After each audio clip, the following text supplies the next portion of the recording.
வணக்கம் நண்பர்களே.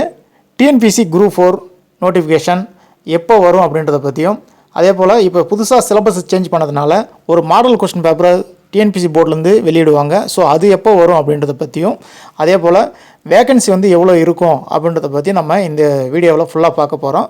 ஸோ எல்லாருமே ஸ்கிப் பண்ணாமல் கடைசி வரைக்கும் பாருங்கள். ஸோ இது விஷயமா பாருங்கள்.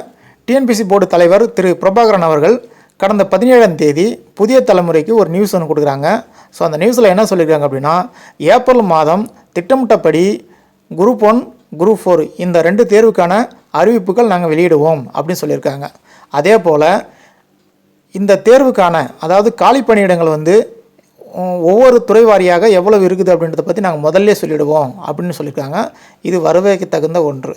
அதுக்கடுத்து பார்த்திங்கன்னா, பாடத்திட்டத்தை பொறுத்த வரைக்கும் குரூப் 4க்கு நம்ம சிலபஸை சேஞ்ச் பண்ணி கொடுத்துருக்காங்க. ஸோ இந்த சேஞ்ச் பண்ணதுனால கேள்வித்தாள் எப்படி இருக்க போகுது அப்படின்றதுக்காக முன்மாதிரியாக ஒரு கேள்வித்தாளை வடிவமைச்சு நமக்கு அந்த அறிவிப்பு வெளியாகும் போதே நாங்கள் தரோம் அப்படின்னு சொல்லியிருக்காங்க.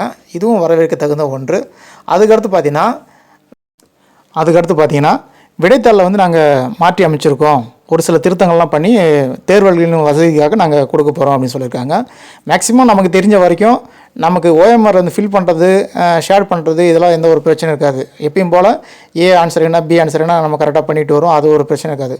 பட் ஆனால் கடைசியாக அந்த ஓஎம்ஆரில் ஒரு பெரிய பிரச்சனை அப்படின்னு சொல்ல போனால், எக்ஸாம்லாம் முடிச்சிருவோம். கால் மணி நேரத்துக்கு முன்னாடியே நீங்கள் முடிச்சிருவீங்க. அதுக்கப்புறம் பார்த்தீங்கன்னா ஏல எவ்வளோ கொஸ்டின் போட்டிருக்கீங்க, பியில் எவ்வளோ கொஸ்டின் போட்டிருக்கீங்க, சியில் எவ்வளோ கொஸ்டின் போட்டிருக்கீங்க அப்படின்னு சொல்லிட்டு நம்மளை ஷேர் பண்ண சொல்லுவாங்க.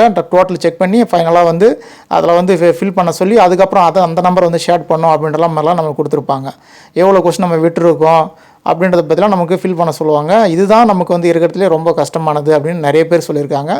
இதில் பார்த்திங்கன்னா கடந்த தேர்வுகள்லாம் பார்த்திங்கன்னா நிறைய பேர் அந்த தப்பாக, அதாவது கொஸ்டின் பேப்பர் உள்ளே இருக்கக்கூடிய விஷயங்களை நல்லா பண்ணியிருப்பாங்க. கேள்வி தகுந்த ஆன்சர் கரெக்டாக கொடுத்துருப்பாங்க.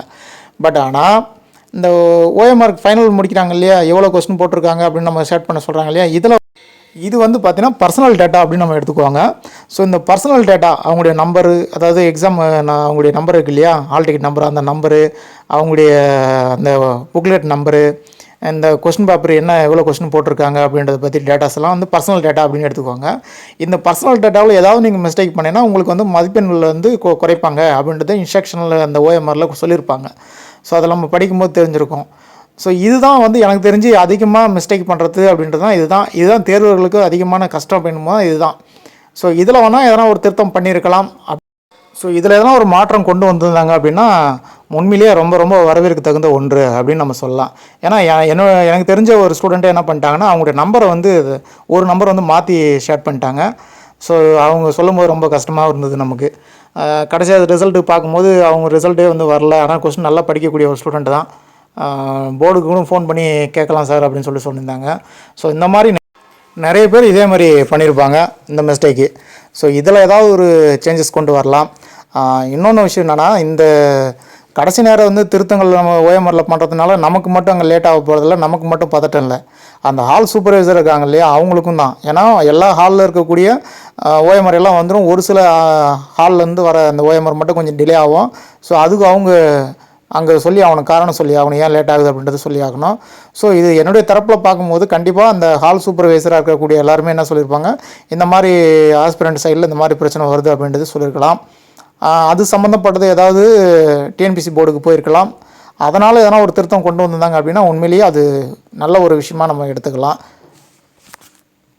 ஒருவேளை ஏப்ரல் மாதம் வீக்கில் வரும்போது ஸோ அது சம்மந்தப்பட்ட அப்டேட் இருந்துச்சுன்னா எல்லாருக்குமே ஒரு பயனுள்ளதாக இருக்கும்.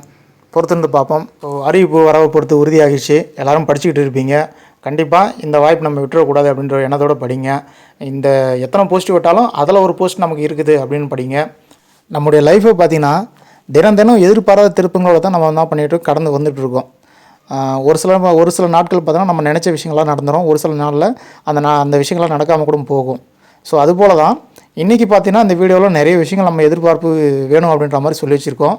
ஸோ இதெல்லாம் நமக்கு கிடைச்சாலும் இல்லை அந்த ஏப்ரல் மாதம் தள்ளி போனாலோ, இல்லை கேள்வித்தாளில் எந்த ஒரு மாற்றமும் இல்லாமல் ரொம்ப கடுமையாக இருந்தது அப்படின்னாலும், விடைத்தாளில் எந்த ஒரு திருத்தம் கொண்டு வராமல் இருந்தாங்க அப்படின்னா கூட எதுக்காகவும் நீங்கள் மனம் தளரக்கூடாது. ஸோ இதுதான் வள்ளுவ பெருந்தகை கூட சொல்லியிருக்காங்கன்னா, காலம் கருதி இருப்பார் கலங்காது, ஞாலம் கருதுபவர் அப்படின்னு சொல்லியிருப்பாங்க. நீங்கள் வெற்றிக்காக போராடக்கூடிய ஒரு போராளி. ஸோ இதுக்காக வந்து காலம் கடந்தாலோ இல்லை நம்ம எதிர்பார்க்குற விஷயங்கள் நடக்காமல் போனாவோ மனம் தளரக்கூடாது அப்படின்னு வள்ளுவர் சொல்லியிருக்காங்க. ஸோ தொடர்ந்து படிச்சுட்டு வாங்க, கண்டிப்பாக வெற்றி உங்களுக்கு தான். உங்களுடைய வெற்றிக்கு என்னுடைய மனமார்ந்த வாழ்த்துக்கள். இன்னொரு வீடியோவில் நம்ம சந்திப்போம். நன்றி, வணக்கம்.